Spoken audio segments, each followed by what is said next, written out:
Tozali nesengo ya koyeba bino ebele bozolanda biso na GBM Télévision. En tout cas, merci na fidélité na bino, merci na ba fidèle abonné à GBM Télévision. Merci na ba oyo bazo continuer na ko s'abonner, merci na ba oyo bazo pesa confiance na GBM TV, chaîne oyo esalaka effort ya ko informer bino, tolobi effort parce que tolukilaka bino actualité ya mboka na biso, tolukilaka bino actualité internationale, tolukilaka bino actualité na généralité parce que le monde est en train de bouger dans tous les sens. Lelo tozobeta lisolo na ba coup d'état oyo ezosalema en Afrique na cadre ya émission na bino. Bomesana kotala émission kitoko bonsomi ya maloba. Topesi merci na bandeko nyonso baza na Angola bazotala biso. Merci na ba o baza na Gabon. Tomoni bongo madame Astrid aza na Gabon yena mobali na bana na ye totombeli bino bon séjour na mboka ya Gabon. Topesi merci na ba tout nyonso baza na France, boze belé na France bozotala GBM TV, boze belé na États-Unis, boza na Angleterre. Boza partout disséminé à travers le monde. Topesi pe ba o nyonso bazotala biso na Rwanda. Toyebi ke communauté congolaise ezebele ezotala biso na Rwanda. Actualité oblige mesdames et messieurs. Lelo tokobeta bongo masolo ya coup d'état o esalami bongo na Gabon. Importance ya coup d'état wana eza nini bokoyeba bango na émission oyo. Parce que ba coup d'état eza tellement récurrent en Afrique comme monnaie courante awa en Afrique na continent les plus jeunes, les plus vieux, tu évites selon l'appellation oyo communauté internationale aeba kabongo nako employer to ko pratiquer. Lelo na plateau ya bonsomi ya maloba nazanga mon côté nazana ndeko moko aza mopanzi sango akoyeba bongo nako se présenter to koyamba ye ndeko mbote ndeko journaliste eza esengo makasi ya koyeba yo confrère na biso o se déplacer au tiki activité et belé oye ko répondre na invitation ya émission bonsomi ya maloba okoki kopesa ba téléspectateurs mbote o nyonso bazotala yo na minute oyo nazo pesa bandeko na ngai nyonso bisiko boza na poto awa na Congo na Rwanda ba pays nyonso d'Afrique na pesi bango mbote nazo saluer bango basala bien bisika bazali nazo souhaiter bango bonne journée. Lelo tozo lobela pona makambo etali ba coup d'état na mboka na bamboka d'Afrique po ekomi mingi na mboka d'Afrique eza ba coup d'état belé. Voilà mesdames et messieurs, Bobo Sanate Félix Antoine Tshisekedi Tshilombo, chef de l'État ya République démocratique du Congo, ayebaki na koyamba homologue na ye Burundais, basololaki présentaki deux grands aspects na masolo na bango ezalaki renouvellement ya mission ya EAC oyebi que président burundais aza président d'exercice ya African East Community EAC na français babetaki pe masolo na oyo etali ba échanges commerciaux na République démocratique du Congo. Président ya Burundi atalisaki importance économique alobaki eza moko ya makambo oyo kosala ke soki toza na ba échange économique na African Community ekosala ke ba groupes armés na RDC baeba bongo na kozanga musala parce que commerce ezo facilité bato bateka basomba et ba pays na biso nde ekoyeba bongo na ko profiter na activité commerciale.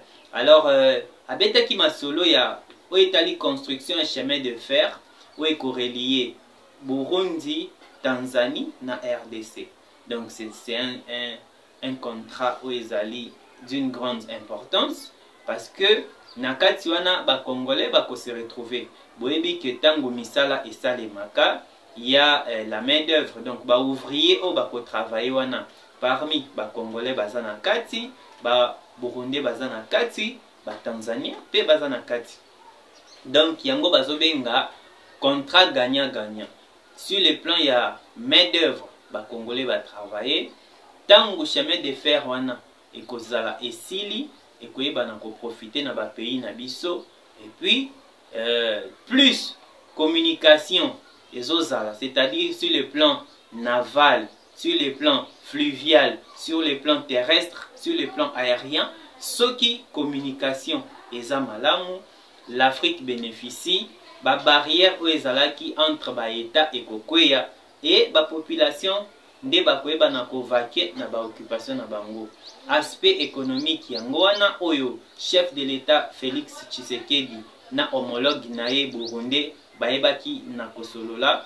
Aspect militaire boyebi que mandat ya EAC wana ekomaki na suka nango et bongaki ko renouveler yango. C'est vrai que RDC bayebaki na ko déplorer comportement mabe ya ba soldats surtout Burundi na kati ya exercice ya mission na bango bazalaki ko coopérer pratiquement to ko se rapprocher na M23. Il ne faut pas se voiler la face, mesdames et messieurs, cela avait été une préoccupation majeure pour la RDC, pour le président Félix Tshisekedi ayebaki bongo na ko décrier face au monde bayeba comportement wana. Voilà le président burundais azongelaki makambo wana pona koloba cette fois-ci bako se comporter d'une manière digne. Point mususu boyebi ke MONUSCO fin février il y a 2024 ako plié bisakanae MONUSCO babay Bintou Keïta babay donc bazo plié déjà ba bagage na bango. Boyebi ke MONUSCO bayebi bongo na kozala pendant plus de 20 ans na République démocratique du Congo. 25 ans. 25 ans moi na botami atangi université azui musala abali aboti 25 ans, ce n'est pas petit. Ba piller République démocratique du Congo na ndenge ya kosakana te. Il ne faut pas tous se voiler la face. Boyebi que c'est que tozoloba eza solo. Alors à part départ il y a MONUSCO, mesdames et messieurs, boyebi que Afrique nabiso eza ko connaître ba mutation et belé sur les plans sécuritaires international. Tozomona ndeko okoki kotangela biso ba pays oyo jusque là et connaître ba coup d'état militaire yondo za na liste tangela ba téléspectateurs na Afrika wa tozana plus de 7 pays.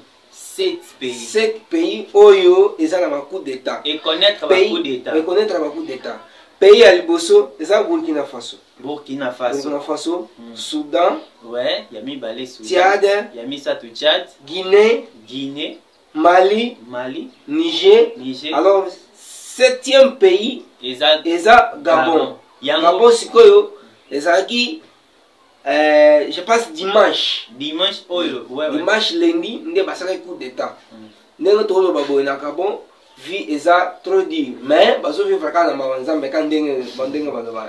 Mesdames et messieurs, Bobo Sanate, tango Ali Bongo, président sortant pe entrant, ya Gabon, ayebi na kozwa pouvoir, accéder na pouvoir, pays ya liboso aya ezalaki République démocratique du Congo. Na tango wana à son temps, le président Joseph Kabila ayebaki na koyamba homologue na ye basololaki Ali Bongo. Le premier pays, tango azui pouvoir, pour tango à Omar Bongo, papa Ouazalaki, président na Gabon, a Koufi, et directement Ali Bongo azui pouvoir. Tango Ali Bongo azui pouvoir, le tout premier pays, Ayaki, eza RDC. Donc, ba enjeu politique, on est tellement mounene, yango to bato lobela, yango na émission lelo, koya aya, basola na mwana mboka Joseph Kabila. En tout cas, les téléspectateurs TVza Radio T, toko lakisabino moi extrait à image, bomo nandenge Ali Bongo ayamba makina mwana mboka Joseph Kabila après accession na kiti ya Bokonzi et yango wana tozolobela particulièrement tokoka kobeta lisolo ya Mali na profondeur, tokoka beta lisolo ya Burkina Faso, tokoka beta basolo ya ba pays nyonso oyo ba connaître ba coup d'état militaire, mais tozobeta lisolo à Gabon parce que Gabon d'une part aza ko reconnaître suprématie, aza reconnaître Bokonzi ya République démocratique du Congo. Bazo croire que RDC eza pays au centre ya Grand Lac et bandai ko gérer makambo ya Grand Lac au quotidien. Lelo c'était le Rwanda, actuellement c'est l'Angola. Angola mutazo dirigé ba pays à Grand Lac, quand bien même hasard na Afrique, je sais pas, on appelle ça lusophone ou quoi là, mais c'est l'Angola azo dirigé ba pays à Grand Lac. Donc tozo lobela Gabon po tozo mona vie o eza na Gabon eza presque vie o evivaka ezaka na RDC baliaka presque biloko moko na biso o biso toliaka na Congo yango baliaka donc pratiquement mais toza to makambo ebele kokana na biso na ba Gabonais to kokana na mambo ebele niveau bale eza likolo ya RDC eza likolo baza ba bon musicien baza culture na bango ekenda donc biloko ebele ekokana yango bomoni tolinga tobeta masolo mais sikoyo ba soda oyo bazwi pouvoir wana bazopesa bazo avancer ba raison nini selon oyo yokaki nazwi ozwaki temps ya kolanda soki colonel so général oyo azwi pouvoir ozwaki temps ya kolanda oui nazwaki temps sikoyo bazwaki ndenge nini problème eza Ali Bongo asalaki déjà deux mandats. Oui, donc première élection, aleki deuxième élection, aleki troisième élection, aye ko corrompre. Somo leko salemi. Donc aye corrompre na bambo mazaki nango, ayenga jusqu'au troisième mandat. Seconde ba soda batali te, mboka ekosa ka Ali Bongo yo mokote. Somo na. Ndesko ba tomboki. Lera ba tomboki basali coup d'état. Na mito to solo bela oyo Ali Bongo na famille na ina bana baza na résidence surveillée. Donc place moko boy bango bako bima lisusu to bako sala lote baza kaka nzinga nzinga. Baza non enfermé. C'est-à-dire na minute yo pas d'entrée pas de sortie quand des alakana sur RTNC na bango kuna. Bango bazaka na 3 chaînes nationales hein, si j'ai une bonne mémoire quand des biso pe toi na 3 chaînes nationales. Na minute pas d'entrée pas de sortie. Donc makambweza nanu bongo jusqu'à nouvel ordre. Donc tozota lela tozozimela. Tozana vidéo moko soki bakoko la kisabiso. Oui, la kisabiso vidéo na tout. Tozo balancer lango ba téléspectateurs. Il serait le nouvel homme fort du Gabon. Cet homme porté en triomphe par les soldats de la garde républicaine et qui commande cette unité la plus puissante de l'armée gabonaise est le général Brice Oligui Nguema. C'est lui qui serait à la tête du coup d'État en cours contre Ali Bongo, le président dont les militaires putschistes ont donné des nouvelles à la télévision. Il est porté à la connaissance de la communauté nationale et internationale que M. Ali Bongo Ondimba est gardé en résidence surveillée. Il est entouré de sa famille et de ses médecins. D'après ce même communiqué, Nourdine Bongo Valentin, le fils aîné du président, ainsi que plusieurs autres proches d'Ali Bongo, ont été arrêtés pour haute trahison, détournement de deniers publics et malversation financière internationale en bande organisée. Une allocution, la deuxième en quelques heures après cette première prise de parole des putschistes au cœur de la nuit. Alors que les résultats de l'élection donnant Ali Bongo vainqueur viennent d'être annoncés, une douzaine de militaires, des membres de la garde républicaine en béret vert, mais aussi des officiers de l'armée régulière et de la police, apparaissent sur les écrans. Nous, forces de défense et de sécurité, avons décidé de défendre la paix en mettant fin au régime en place. À cet effet, les élections générales du 26 août 2023 ainsi que les résultats tronqués sont annulés. Les militaires ont ensuite annoncé la fermeture des frontières jusqu'à nouvel ordre et la dissolution de toutes les institutions de la République, comme le Sénat, l'Assemblée nationale ou encore la Cour constitutionnelle. Ils ont aussi appelé les Gabonais au calme. Si plusieurs tirs d'armes automatiques ont été entendus pendant cette déclaration d'après des journalistes de l'AFP à Libreville, ce mercredi matin, le réseau Internet était rétabli et les premières images de foule en liesse, acclamant des militaires, circulaient sur les réseaux sociaux. La junte militaire a pouvoir en défaveur, il y a junte Kiwana, alors que Gabon va aussi organiser l'élection Kalamingite. Donc, Babylone quoi en Afrique, ils ont un message sur message en défaveur. Il y a la France particulièrement pour les pays, la plupart des pays francophones. Oui. Le problème est que la France est en train de perdre la place en Afrique. Oui, oui, ils ont perdu la France, France déjà en Afrique, bazo kitisa ndam. Donc parti oye akoza bando gérer en Afrique ezokende na ba coup d'état parce que ndenge ezokende boye na Burkina Faso France azana na place ba bengana ba kombola azana na place non seulement ba bengani ba kombola ba poussière ba kolona donc c'est pour dire que quelque part il y a un tournant décisif. Il y a un pépé moko boye ezotambola. Voilà. Pépé wana ezotambola. Mais biso koto biso doko toza na pays d'Afrique biso toza na démocratie. Toza na démocratie papa. Na boité, toza na démocratie. Na ata bango pe et pas na bango balwa toza na démocratie. Moi na mboka mais oyebi ezo rappeler ngelo komoko. Oyebi vent il y a indépendance na. Oui, et banda tamona ndenge. Oui, et banda ko souffler ezui pays oyo. Et pays na pays na kuna ezaki vent moko ti lelo Afrique ezwa ba indépendance ba pays belé ezwa ba indépendance na ba vent ya bongo ba Kwame Nkrumah ba sikoyo omoni monsieur journaliste. Omoni eloko mususu oyo ngai nazoloba pona bato bayeba. Deuxième chose, ils ont poussé les militaires à faire un coup d'état, ils ont pas maté, ils ont collé à soldats. Vous savez, ce qui n'a qu'à être armé, pour armer c'est un bon, on a une défense. Il faut armer ça un bon. Parce que les soldats sont bien, la vie est bien, batanga bien, école est bien, la vie stable. Moyen pour soldats, mais mon monde va faire un coup d'état.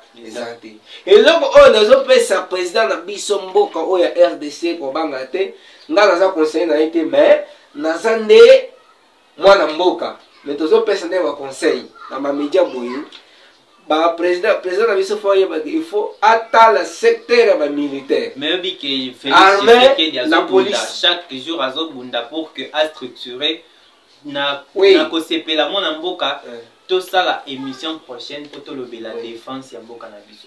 Na mboka na biso armée na biso ezalaki infiltré jusqu'aux dents. Infiltration ezalaki makasi. Lelo makambo ezoki na kobonga. Alors toko fungola n'est-ce pas dossier wana dans une prochaine émission. Lelo pena ezalaki tolobela plus makambo o ezoleka en Afrique. Alors TV Zangonga mesdames et messieurs na kosepela tobeta lisolo ya Rwanda parce que na minute oyo James Kabarebe oyo batu bayebaka à son temps azalaka chef d'état-major na mboka na biso République démocratique du Congo un sujet rwandais azalaki chef d'état-major na période ya musée et James Kabarebe azonga na Rwanda mais James Kabarebe fait partie ya batoyo RDC fo akanga bakanga pena basambise na Congo quand bien même aza sujet rwandais mais ebongi tribunal pénal international eza la mise en place bakanga James Kabarebe basambisa James Kabarebe pona ba crime oyo ba kometa na République démocratique du Congo.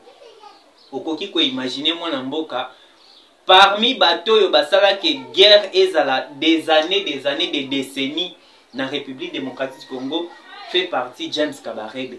Na minute oyo azalaki proche ya Paul Kagame, président ya Rwanda. Kagame a otindi James Kabarebe na retraite. C'est-à-dire ba fonction oyo abandaki ko occuper na minute oyo James Kabarebe aza citoyen libre comme balobaka.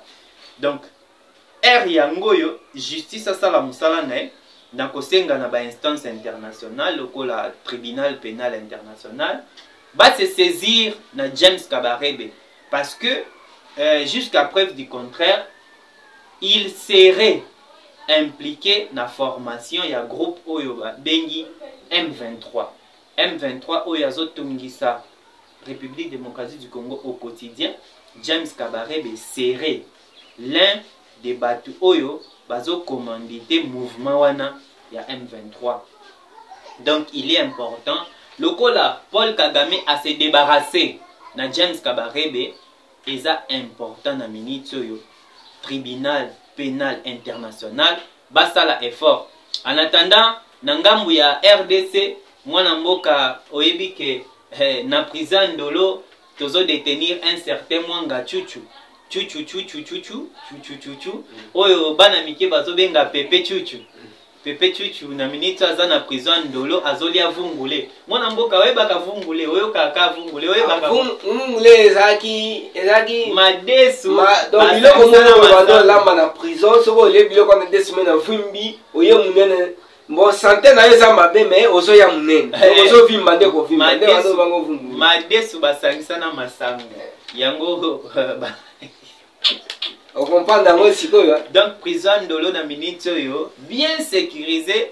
Mwana mboka tozoka ke chuchu aza lelo abeli lelo azoyoka bien ba avocat na ye bazo défendre.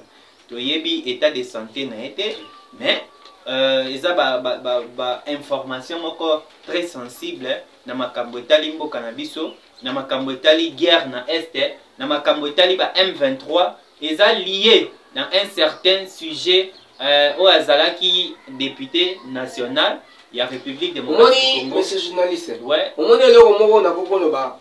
Moni mwanga chuchu. Oui oui. Ndenge akangami na prison. Yandolo. Soko tali na Assemblée nationale ya biso. Mwanga chuchu aza yo moko. Po toka jour moko président de l'Assemblée nationale. Oui. Alors vous les amis, alors vous, alors toi, alors vous. Alors vous les députés de l'Est de la République. Je vous exhorte à quitter les groupes armés. Oui, c'est que les accords m'ont quitté. Baza est belé. Il faut pas triquer ce qu'on donc basa le tricage. Ba pona ba oyo baza na kati wana. Ba opo. Moni ndenga zaona monga chuchu aza yo mokote. Aza na partout oyo kuruto na partout oyo ayaki na bango. Azokoyo kubimisa pona nini parce que yo yebi ndenge culture ya bana ndenge zala. Mwana mboka nalingaki na tuna oyebi tango Fachi Beton accéder na pouvoir alobaki je vais déboulonner. Est-ce que déboulonnage wana endimamaki na ba congolais facilement ba po banda ye batia ko bandela wapi asukela wapi? Est-ce que déboulonnage wana ezaki ya solo mwana mboka mopandisa? Oui, et ça solo parce que les autres sont mona lelo na ndenge justice ezokende. So bakangi yo seke yo yebaki bakangi yo. Bakosambisa yo bakotise na boloko. Siko eloko ya mabe eza nini? Bosambisi mutu bokotise na boloko akomi kuna akorompo poto benga ngo limbisa. Oui. Kanga parenthèse tokobeta lisolana après. Nalingaki na tuna boye. Tomoni ba président ex-président ya France Nicolas Sarkozy ayaki na mboko. Ayeko senga libération ya Mwanga Chuchu. Toyebi tango Mwanga Chuchu akoti boloko ambassadeur ya France na RDC akendaki kosola na Mwanga Chuchu pendant plus d'une heure. Makambo babeta toyebi te banda beta masolo nini. Président Macron auti kaka epane na mboka France aye na Congo d'urgence aye koluka libération Mwanga Chuchu azwi yango te. Mwana mboka toyebi ke Congo ezolinga ba relation na ba mboka mosusu ezala malamu comme ba relation na mboka France. Est-ce que yo ozobanga te ke lelo to lobby relation na biso na France ebe ba po ba intérêt ya ba Rwandais ele kaka na nzela ya France bazo malembe bazo kanga yango na mwana mboka Félix Tshisekedi. La relation ya biso na Rwanda na France. Ah, bongo soki relation na biso na France ebe yo tokufa nini? Mais tokufa eloko te. Biso ba français. Biso moko toza na pays riche. France nde fois ya ipana biso ya kwa biso. Naza biso ya solo mon frère. Si quoi biso donc flatter France na nini? Biso toza na nyonso. Ata soki kufi lelo toza na ba pays ko bouti RDC outi ko organiser 9e G à francophonie. Omoni te ke ba intérêt ba enjeu za ebele na kati ko bungisa relation na France eza problème. Surtout nazoyoka mais France a quitté mon nazoyoka France a quitté nazoyoka France a quitté nazoyoka eza na plus de 9 valises oyo bakangi na frontière ya mboka moko Afrique ba valise wana eza suspect mais eza ba valise euti na après francophonie euti na Congo et kangami quelque part. Est-ce que qui lisolo na mona mboka mopandisa? Bon, lisolo wana ngana na yokango te mais tokoye bango. Total la tozimele. Tozo vérifier tokoye bango nde tokozo maso na plateau. Mesdames et messieurs, actualité ya mboka na biso eza ebele pona ba oyo ba monanga kala boye ba ke naza victime. Na utaki bongo na kosilisa tant tosilisaki jeu ya francophonie na kozonga nanga bakulu na bayebaki bongo na kokanga bazwaki nga matériel nyonso ba caméra ba micro ba trépied ba biloko nyonso oyo tosalelaka direct tozosenga kutu na bandeko ya mitema malamu bocontacte biso na plus 243 84 68 75 542 pour na koyeba dans quelle mesure faire quelque chose. Boyebi que toujours travailler dans une chaîne privée ceux qui bomoni mikolo biloko ebele kotite nga nazalaka cordon ya GBM télévision chef nabiso azali na minute qu'est-ce qu'on peut faire parce que tu perdre matériel ya mbongo ebele plainte contre inconnu et kotaki mais boyebi justice na mboka na biso est-ce que tu kozwa suite favorable toyebi yango te tozwi général ya sika na la police nanu kutu